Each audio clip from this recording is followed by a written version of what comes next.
I was born on April 1st, 1927. This is not actually the truth, because I got papers here, something different. You see, my father was in business. Evidently, he didn't have time to go to the city hall to register me. I had an older sister that she told me that I was actually born on January 20th instead of April 1st. But I got the birth certificate as April 1st, but I got a list here, you know, from all the names from our city, and it says January 20th. So actually I had to believe my sister, because she was an older sister. She was about 12, 13 years older than me, you know, and she was like my mother, you know. I was the youngest in the family. So it doesn't make any difference, actually. Those few months don't mean nothing. I was born in Będzin. The name of the city was Będzin, Poland. It was a small city, and it was practically a Jewish city. It was the most populated Jewish people in that city in Poland. It was a city of between 23 and 25,000 people. And of what I understand, there were at least between 15 and 18,000 Jewish people living in that city, and the rest were Polish people. Most of the Jewish people used to own 90% of the properties and the businesses in that city. And your dad worked in business? That was in Będzin, Poland. So what kind of business did he do? He had a store, which, you know, fruits, groceries, you know. We were a very large family. We were 6 brothers and 3 sisters. Well, I was happy when I was playing with my friends and so on. You know, we used to sneak out from school or from Cheder. You know what a Cheder was? It's the Hebrew school. Oh. Sneak out so we could play soccer. Mm-hmm. Yeah. But we didn't have balls. We made it from a newspaper with strings around it. Did you have like a best childhood friend? Did I? Did you have a friend like? Oh yes, yes. I had a lot of friends from school and from Cheder. We were like a whole team, a soccer team, you know, which there was about 15, 20 kids. You know, we played against each other.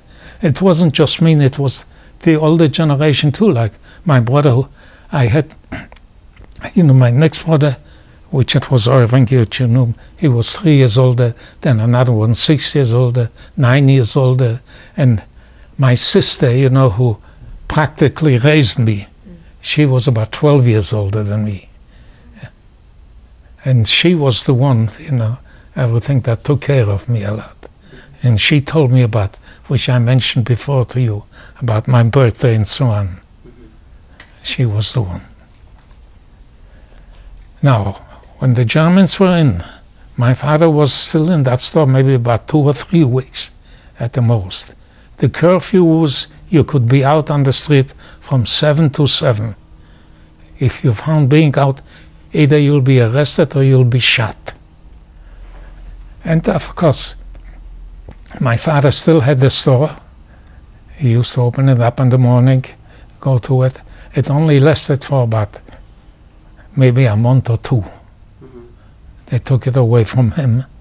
They put in a Polish person, you know, to run it, and so on. My father was out of business.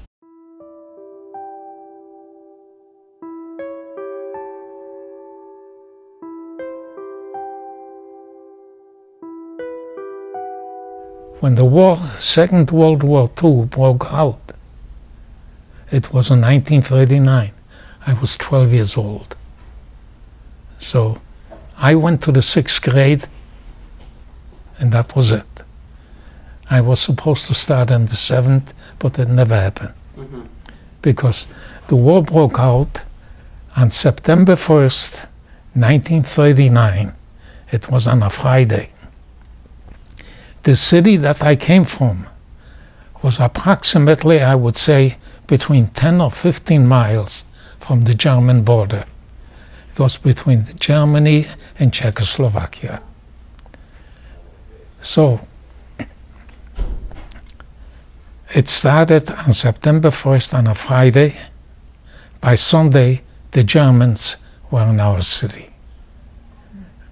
And immediately they declared a curfew. You could not be out.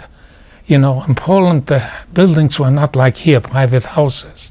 It was mostly apartment houses where we lived, 3 or 4 stories high. You could not be out on the street. You could only be out between 7 in the morning and 7 in the evening.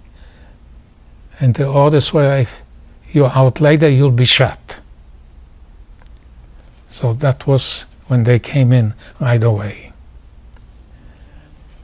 Now, the first thing they did, the German, is when they came in, by Sunday, they burned down the main synagogue, the main shul, and the second one, a couple days later. And, you know, we're all in the curfew and so on. We had to register and so on. So they started occupying the city. Okay?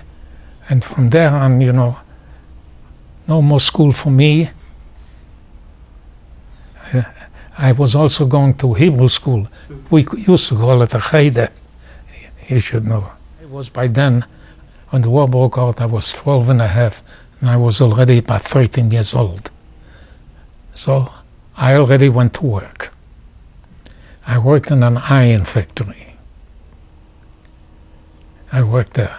The iron factory was a lot of Jewish people and Polish people, and there was one German high-ranking officer who was in charge. He was sitting in the office, you know, doing nothing, you know, just being in charge to see, and so on. I worked there maybe for about 6 or 8 months, you know, in that iron factory. Then I started to work in a furniture factory. In that iron factory, we made, you know, like shovels, you know, and picks, you know, for the farmers and so on. Then I worked. My father was out of a job. He couldn't get a job anymore. Then my brother and I, which it was Irving, which you knew very well, him and I, we got a job. He was working also in a factory, in a furniture factory, where we had to walk maybe, I go by the kilometers, about 3 or 4 kilometers, which is maybe about between 2 and 3 miles to get there. And we worked there, and I remember and we worked also night shifts. And I was working on one of the electric machines, I'll never forget. And I put through a piece of wood through the electric machine, and it caught my finger right here. And I went, you know, to the superior there. He took a bottle of iron and poured it right over. It was burning like hell. Anyhow, I survived. And that was already maybe 1940, you know, already in the middle of 1940. And in the middle of 1940, one of my older brothers got a letter. He was notified that he has to report, and he was sent away to camp. He was 6 years older than me, one of my, and we got one letter from him, and that was it. We never heard again from him. What did the letter say? Just that he was working in camp, and they work all day long. They get a minimum amount of food, you know, and he's working there. I mean, what was this like, from going from complete freedom and living your everyday life to... What was, we never got used to it. I cannot describe the pains or the thing or the situation of how it was. You couldn't do nothing. You went out to work in the morning, you went in, you have nothing to, how they slept and so on, I don't know.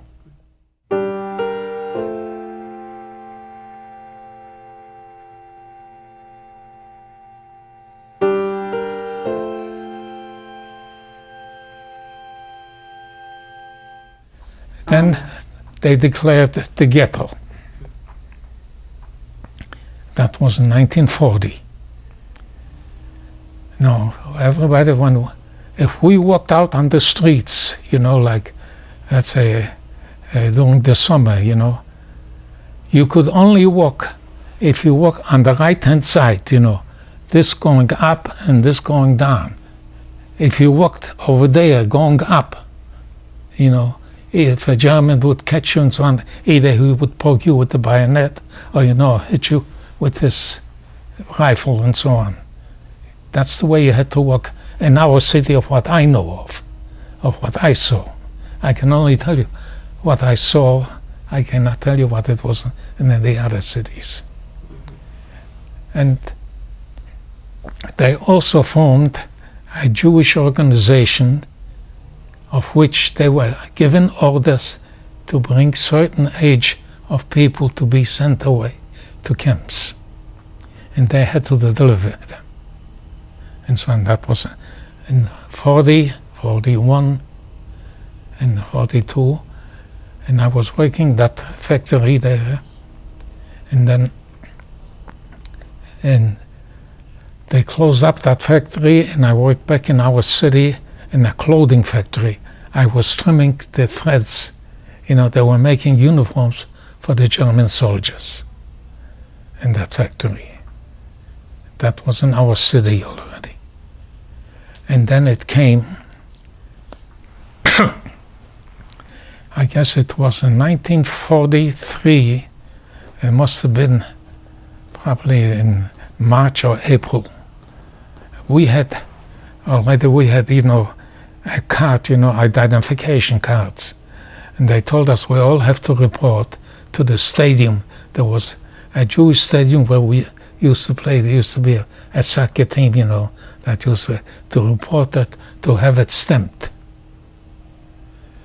And, you know, everybody had to report there.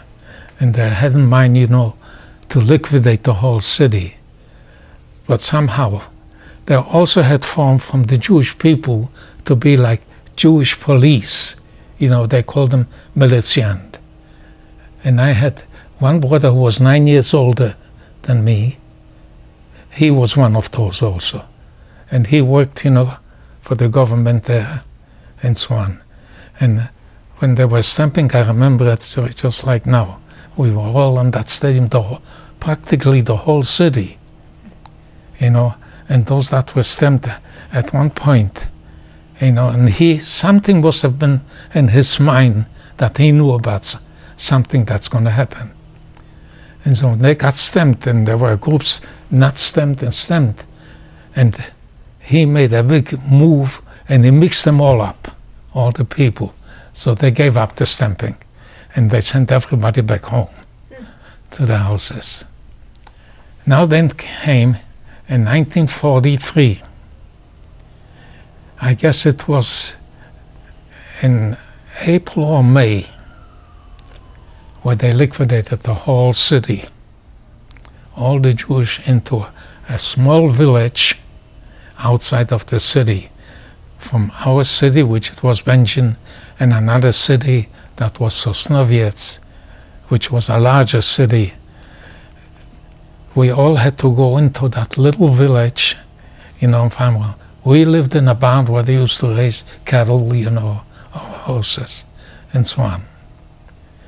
And in that barn, because in between they already had sent out at least 50 to 70% of the young people of the ages, whether they were married or not married, it didn't make any difference. They sent them to camps into Germany to work in camps. And as we were there, we were, you know, like my father and mother, you know, and me, I was the only one left. And my brother, who used to be, they called him a militant instead of policeman. In German they call it a militant. We found a barn that we lived in. And there were at least 8 or 9 people of us. I remember it was my brother who used to be a militant. He was already married. He was 12 years older than me. He was already married, him and his wife. My sister and 2 children were living there. Her husband was already sent away to camp. Okay, my father, an uncle and his wife, we all lived in a barn, sleeping on the floors, you know, on dirt. This was in 1943. It was probably at the end of April or beginning of June, something like that. And we were all liquidated there. And they gave orders, if they find somebody in the city, they'll be shot. You know, I'm not going in step by step because I can't go in, you know, it's tough. You'll be shot. And we were there, we were sleeping on the grounds, no stove, no water, no nothing. There was a little well outside where you put on a bucket, you know, and pulled up some water. So kind of very limited amount of, small amount of food, hardly any. And we were there, I would say, approximately between 3 and 4 weeks.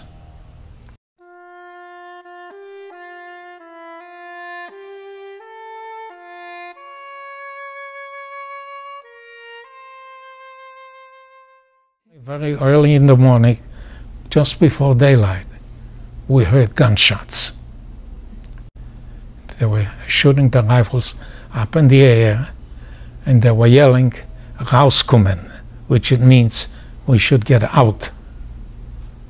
And they lined us all up, you know, and we walked out of that village. And that was the whole village, you know, whatever people there were left. I don't know how many thousands were left. By the time we got to the station, where the train was, it was already a little bit dark. It took all day, you know, to get all the people out there. And they were yelling, "If you don't come out, we find you inside, you'll be shot," and so on. So we finally they packed us into the trains, you know, the cattle trains that you see going by here, those long trains, standing room only.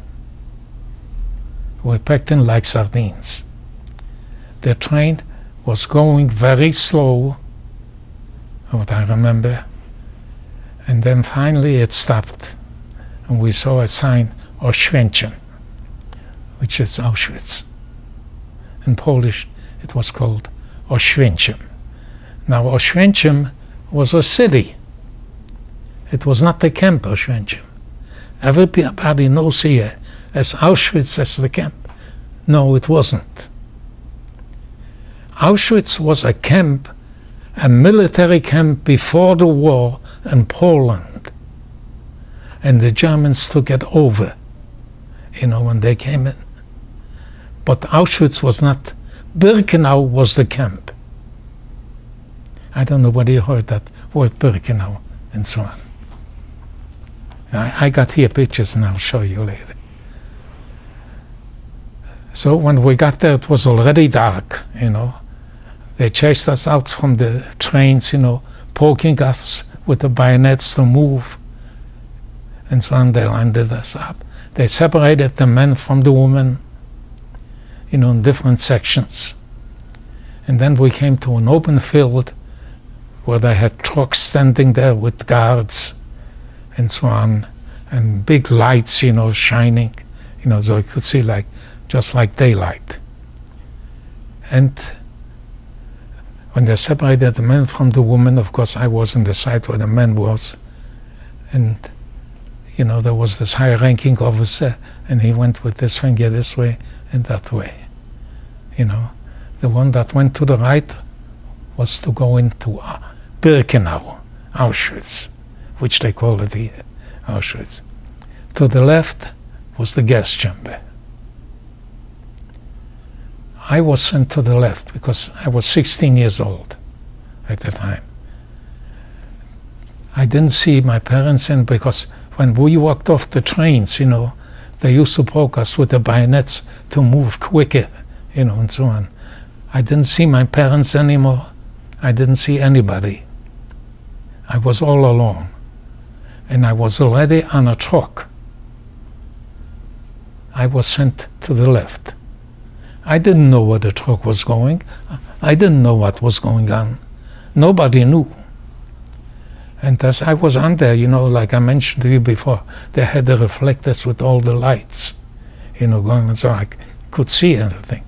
And all of a sudden I looked over to the side, maybe, I would say, maybe 100 yards or so away.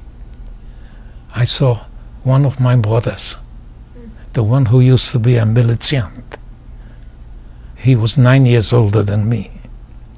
And I saw him standing there on the side. And I looked on. I didn't know what was going on. And I looked, and if nobody see, I jumped off on the side and I crawled over there, you know, went down. I didn't know. I just wanted to be behind him. I saw my brother. That's all. The one that I was on, that truck that went to the gas chamber. He went into camp with me. And I went into camp. It took them all night, you know, to have us registered, to give us the numbers, and to be assigned to the camp. They picked us up. We went by one. Yeah. And by the time I went by, the daylight was breaking out already from the next day. Because it was the whole city that was left. You know, what it was left is young people like me. If somebody was 2 years older, he was already in camp. Okay. And younger people and older people. That's all it was. And you know, after the process, we went into camp. I'll show you, you know, the pictures here and so on. You'll see, and I'll explain to you further. So they took your clothes. You had to change your clothes. They gave you a uniform. They gave you other clothes. Well, I took off those pajama uniforms. Yes. You know, the stripes, and so on. Okay. So, and we were assigned to that.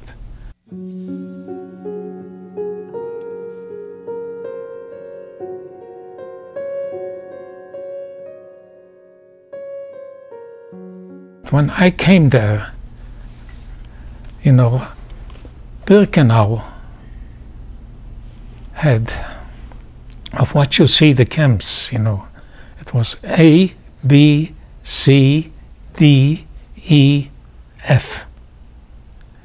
You saw those blocks, you know, where we used to live. Each one of those held approximately between 400 and 500 people. We were sleeping, bless you, 8, you know, squeezed in. And when I got there, I was assigned to block 15. You know, each one had 15 blocks. Now, the beginning of the A-lager was like a quarantine. Anything that came in new came into the A-lager. And from there, they were processed to go further, you know, to work and into the other camps. They had all kinds of different trades working there for the people, you know, that used to work in there. When I came to that camp, you know, they also say a block elster. You know what a block elster means? That guy, he was the one in charge of that particular building. A block means that building. I'll show you the buildings here. And he was the block elster. That means he was the head. And when I looked at him, he was already had been sent out a year or 6 months or so way before me. Happened to be one of the guys that I knew from our temple. He used to come with his family to the temple. He saw me and I saw him. And he was the head. So, but it doesn't mean anything, but, you know, at least I knew somebody that was there. And of course, during the day, you know, the next day, you know, we started to go out to work. And I worked on the railroads, carrying those rails on the shoulder. The railroads were from Auschwitz to connect in to Birkenau. They were building it. I worked there for at least 4 or 5 months. You know, if when I stand up, you'll notice that my right shoulder is a little bit lower than my left shoulder, because that's where I carried those things. We lived on a piece of bread about 6 inches by 6 inches, about 2 inches thick. After a while, we were getting wild, you know. If somebody saw somebody had an extra piece of bread, if possible, he would hit him or grab him or steal that piece of bread. What I remember of what I did is when I got that piece of bread, that was in the morning before we went out to work. When nobody saw it, I broke off a piece and I put it in my pocket. I figured it's going to get a little older. During the day I may have a piece, something to chew on, to eat something. On the way back in, they gave us a soup. You know those big barrels, and they had, they had like the foremen there and so on, with a pitcher, and we had a plate, and they gave us the soup. And when they were passing out the soup, and if they saw a piece of meat there, the one that was there, he grabbed it, and grabbed that. If you say something, they hit you, you had nothing. This is your own, my own, Also the prisoners that were, because each one was trying to get whatever they can into their mouth, and so on. I worked there for at least between 4 and 5 months. And I had developed, I didn't feel good at some things, so I reported to the block elster. Now, they had it, A, B, C, D, E, F. The last one, the F, I didn't know what these blocks were or anything. Nobody knew. They sent me to F, which it was like a hospital. And this is where the German doctors, high-ranking officers, they were experimenting. And I came in there, and I look around, I see twins lying there. I see people that are very tall or people that are very short. And now comes the big part. People were lying there that they cut out their testicles. You never heard of that, did you? You never heard either. They cut out their testicles. Also people that they blocked the veins going into the testicles. They also had different people of different kind of sicknesses. That was like a hospital. You see, nobody heard of that. I saw it with my eyes. I was there. After 3 or 4 days, my temperature dropped, and I was told that the next day I'll be sent back to A-Lager, back to where I came from. But the next day never happened. The next day, when I was supposed to go back, they picked 6 of us, me and 5 more, and there was a little building right behind that big block. And they told us to go in there. When we went in there, there was a big table in the middle. I would say the table was about twice as long as this one and twice as wide. And we looked at the floors. There were 6 men lying, dead people, on this side, and 6 women on this side, on the floor. We were sent in there, and when we were there maybe for about a half an hour, 6 high-ranking officers walked in. One of them was Mengelen, if you heard of that name.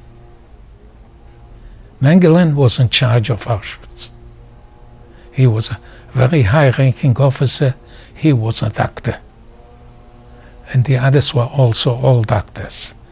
We were in there to pick up those bodies, to put them on the table. They cut them open. I was watching. Those eyes were watching. They cut off the scalp, took out the brains, examined them, writing down notes. They cut them open, and whatever they were talking, they were making notes.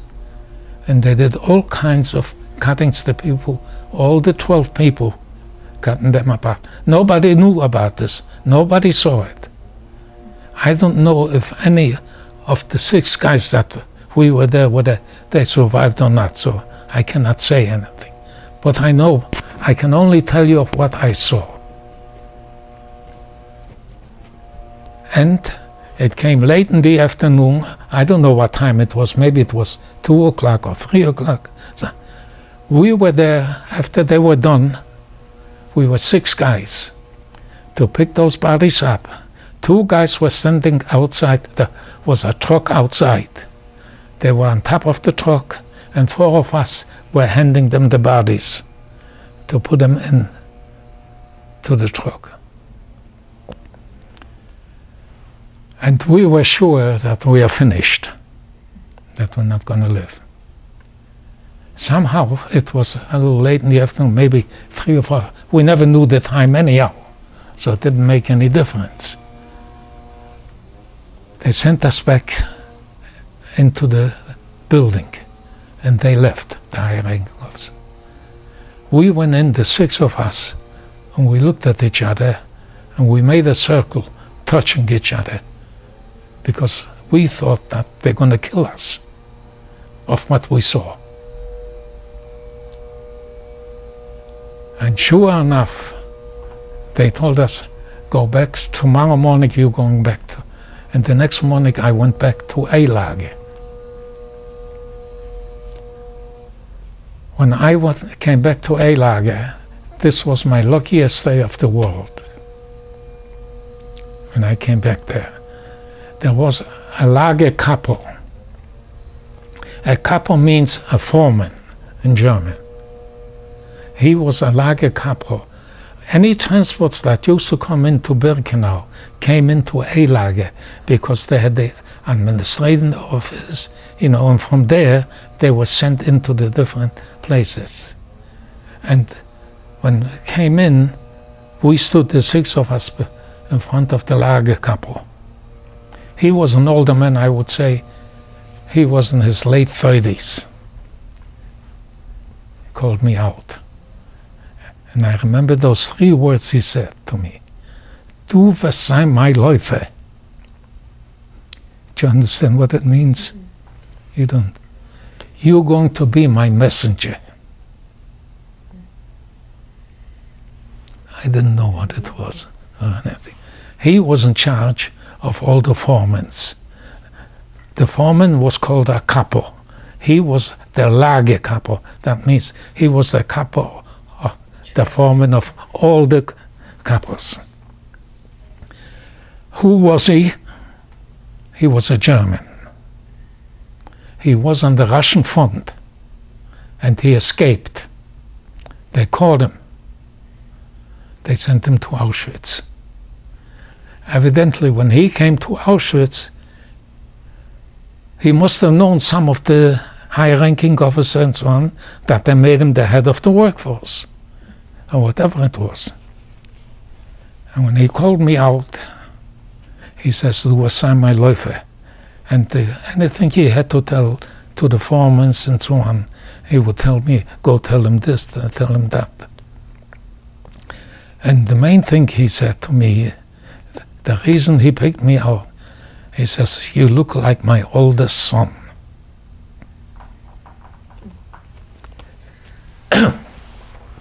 He had 3 sons back home in Germany. He was corresponding with them. Not him, but through a German officer, because he must have known some of the high-ranking officers there, or who, whatever it was, I don't know. I cannot tell. But all I know is he treated me like his son. He gave me all the food I could eat. And he was in charge. If I would ever meet him after the war, I would do anything in the world for him. Do you want some water? I would do anything I could for him. Do you want some water? Want me to get you some water? The- Water? You want some water? No, no. Oh. But I never met him after the war. He was an older man in his late 30s. You know, he had a wife and 3 sons. he was telling me all the time about their families. Also, sometimes, you know, when somebody didn't do the work that they had to do and so on, you know, he would go over, you know, and hit them, you know, with his elbow. He had a habit. And then he said to me, after he hit him, I feel guilty that I hit him. And he said to me, when you see me hitting something, why don't you go over and push him so he would fall down? Because he says, the Gestapo is watching me, what I'm doing. That's what he told me to. It only happened maybe 2 or 3 times during the whole time. I'm just telling you of what, you know, of what it was. And this was already, you know, in 1944, entering towards the, you know, must have been July, August, something like that. Already. And then, being that I was always behind them just like a little dog, you know, walking behind them. And that saved my life. That's how I'm here. And then transports, I was watching them while I was there. Transports used to come in from Greece, from Holland, from Belgium, from Luxembourg, with Jewish people. All these people from Hungary. And I remember it must have been in July or in August, just like now, when they came in to Auschwitz, okay, and they stayed there. Evidently, they must have run out on room for the women in the women camp, because the women camp was, I'll show you the camp, what it looks like.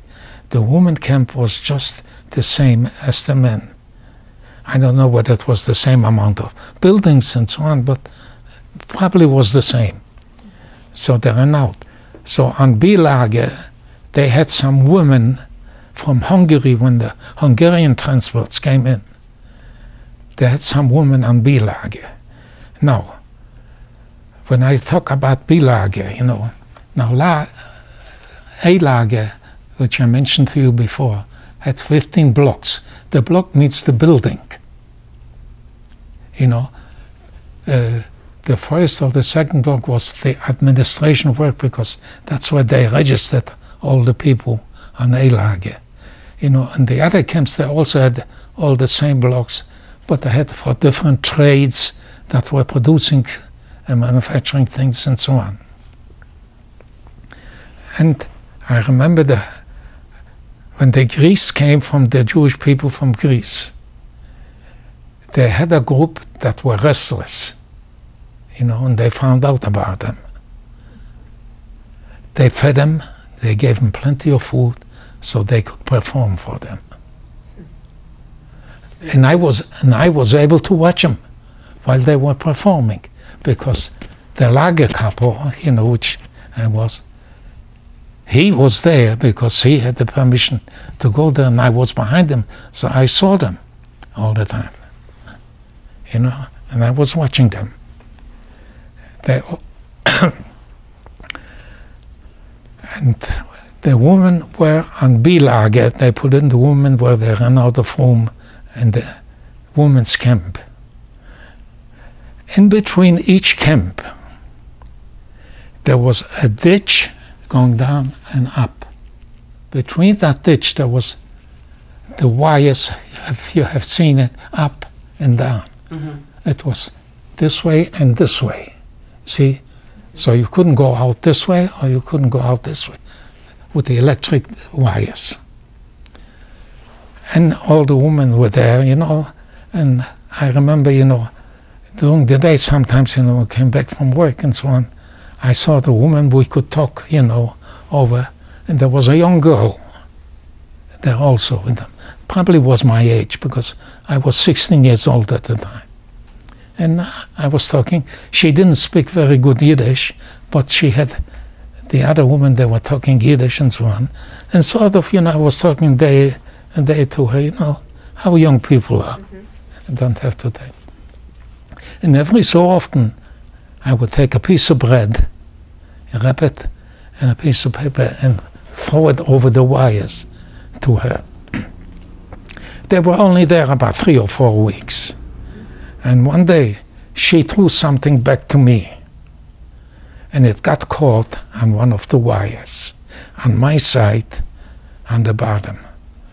Me not thinking of it, I went down to that ditch, and as I was touching it, I felt the handkerchief was like wet, and I could feel, you know, a little bit of the electricity.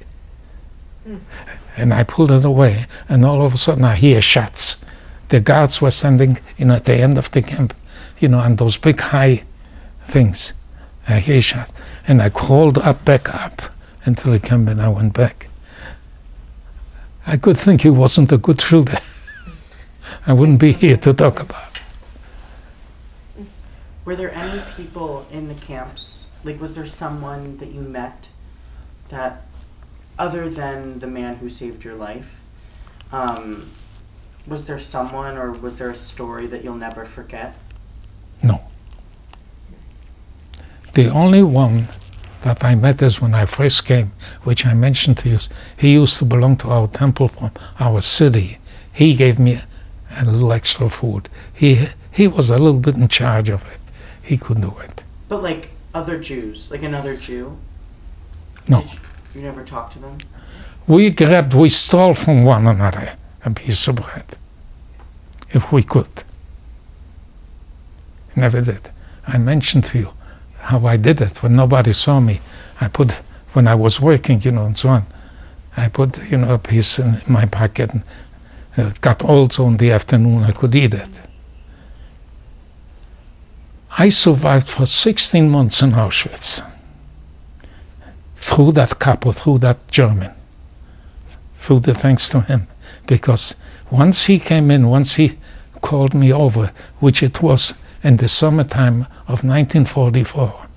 Now, I was talking about the Hungarian transports, you know, with that girl. In yesterday's paper,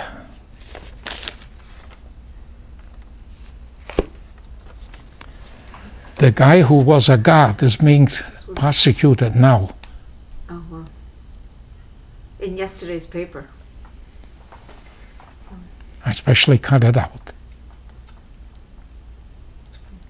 He's 93 years old. Who knows? Maybe he was the one who shot me. I don't know.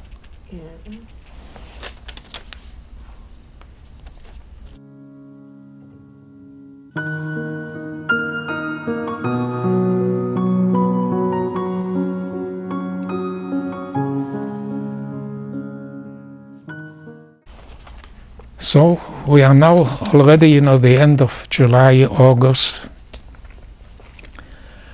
Now, you know, there were hundreds of camps in Germany. Not just one, but hundreds. And the camps that they liquidated one camp, they closed it up, and they all came to Birkenau.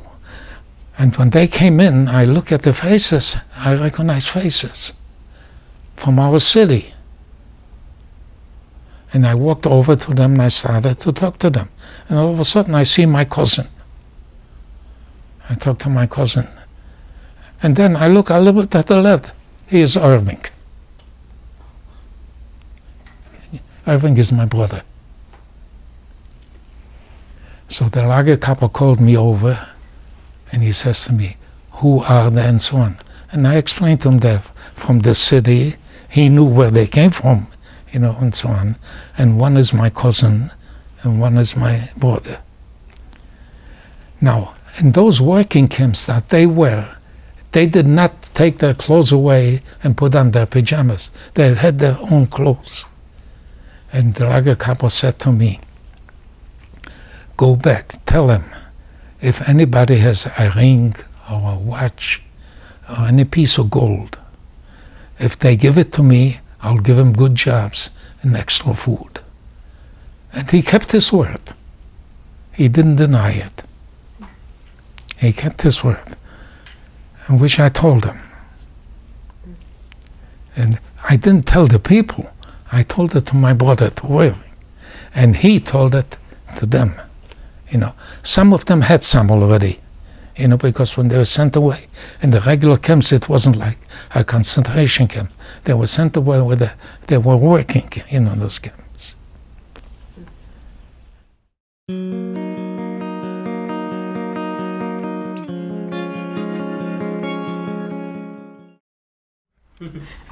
So when they came, that camp, that was already in our camp in November of 1944. And in 1944, like the middle towards the end of November, they started to liquidate Auschwitz because the Russians were coming closer. So Irving and I, we were together already.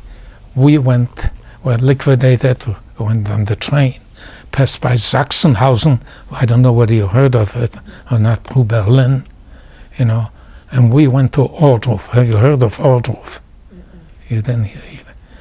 Too bad. I feel bad now because there was an article about Ohrdruf and the Together paper, the Jewish Together paper. Have you heard of the? Eisenhower liberated Ohrdruf with his command. So Irving and I were on that train and we went to Ohrdruf. Ohrdruf was like heaven to us. Irving, it was not like a concentration. There was wires around the camp, but not electric wires. Irving was sent to work on a farm, and he brought back to the camp, you know, was able, you know, to kill a sheep or a chicken or this, and put it in his sleeve, back into camp to bring it so it had extra food. I worked in the kitchen, peeling potatoes in that camp. So I had extra potatoes. So in that camp, we were able to live a little bit. As a matter of fact, there was an article about 6 months ago, you know, in the Jewish Together paper. And it showed a picture of Eisenhower with his soldiers. I don't know whether you saw that. I feel so bad I didn't save it. It bothers me still to the very day. And what he said to his soldiers, I want you to walk into the camp and see what you're fighting for. Yet this camp was heaven.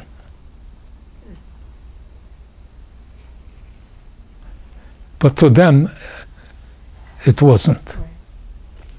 Now, we were there together maybe about 5 or 6 weeks, Irving and I. And then we both went to Oranienburg. Oranienburg was a place in the mountains where they were building the missiles, the Germans. You didn't know that. They were very close to developing the missiles, the Germans. And we came there. All the guards that were there, they were wearing masks, you know, for the chemicals. It was in the mountains. We didn't. We were only there for about 2 weeks, and then we were separated. I didn't see him anymore. He didn't see me. From there, I can only say they sent me to Buchenwald, if you heard of it. Irving was sent, I found out after the war, to Bergen-Belsen. Now, I was in Buchenwald for a number of weeks, which it was already in 45. And it must have been February, March. And the Allies were coming closer. So they started to liquidate Buchenwald. And we walked for 2 days and 2 nights towards east, you know, the Russians. Because Russia had already liberated Auschwitz. You know, it was already February or March, you know, 1945. And we walked. And there were having talks, you know, with guards, changing the guards and bringing them food, but no food for us. We're just working for about 2 days and 3 nights. We finally came to that camp. I'm not sure the name of the camp, but I believe it was Waldenburg, but that was near Breslau. Have you heard of Breslau, the city of Breslau?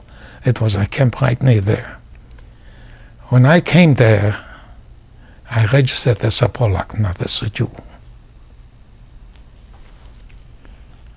We were there for about 2 weeks or so, and we didn't do nothing. It used to be factories over there that we lived in that camp. All we did is in the morning go out and walk around the outside, and they counted us that we all there 3 times a day. And that was already in May of 45. And 2 days before May 9th, there was a Polak out there. He was the block elster in that camp. He walked around with a stick like a baseball bat, killing people. And I remember they called us out one day, and there was a German soldier, a young fella. He must have been maybe 19 or 20 years old. He tried to escape, and they gave him orders to kill him. He took that stick, hit him in the back, and that soldier fell down, and he was dead. A German soldier. 2 days on May 7th, he came in. We were sleeping on cement floors. He came into the building. Used to be factories there. And he said to me, you know, I was wearing a number, you know, with a Polish flag on it. And he said to me, "You're not Polish, you're Jewish." And I said back to him, "No, I'm not. I'm Polish. I used to go to church on Sunday," and so on. And as I was talking to him, somebody came in and said that the commander wants to see him. He probably would have killed me then. And that was 2 days before the war ended. And then I never saw him again. And on May 9th, we woke up in the morning. You know, we were sleeping on cement floors. We woke up in the morning and we walked out. No German guards. That guy disappeared. The gate is open. It wasn't electric wires. It was just regular wires on. The gate is open. We looked out. It was in a valley. All of a sudden we see from the hill Russian soldiers walking down towards us. And when he came down, we all ran to him. And he said to us, "The war is over. The war ended yesterday. The gate is open. You can go wherever you want."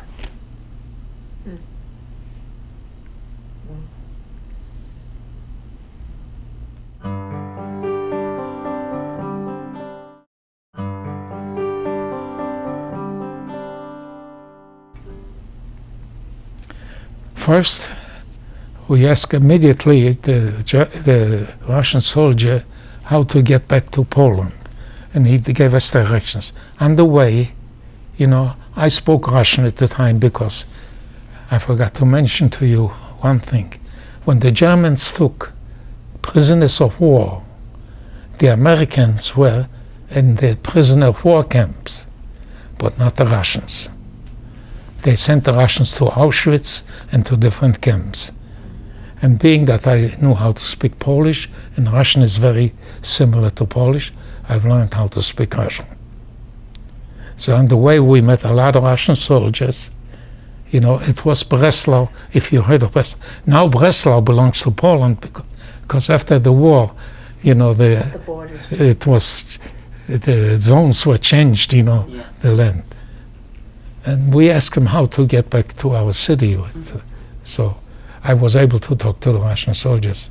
And they were very nice to us, a lot of the Russian soldiers. They used to give us food, you know. There was one Russian soldier who didn't have food. He saw a bird sitting on it. He took his rifle, killed the bird, killed it, made a little fire, and burned it up and gave us food to eat. How did you regroup with Irving? How did you guys find each other? I'll tell you. You see, Irving was liberated in Bergen-Belsen. I was sent out from Buchenwald 4 weeks or 3 weeks before it was liberated by the American army. Irving was liberated by the British army. Now, after he was liberated, of course, the British army, the American army, all close together. My oldest brother, Mendel, if you heard of him, he was married before the war. And his wife had 2 sisters living in the United States.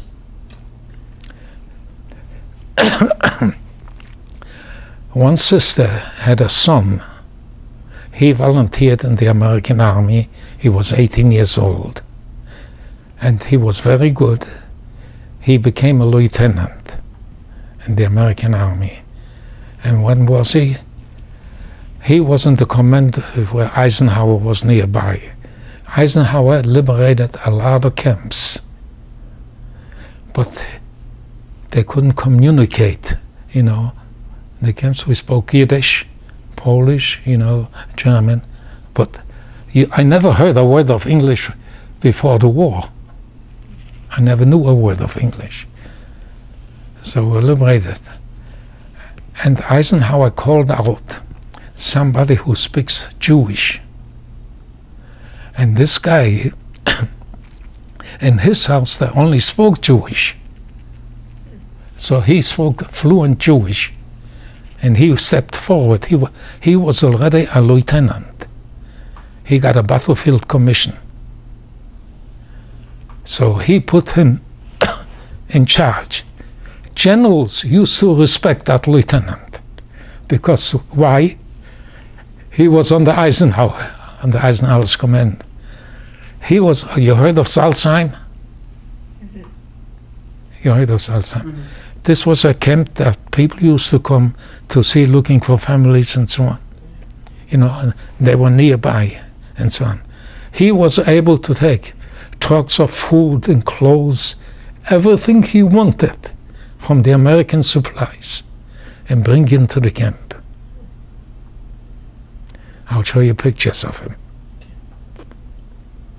The first thing he did when he found Irving the first one, he took him into the camp and put him on an American uniform.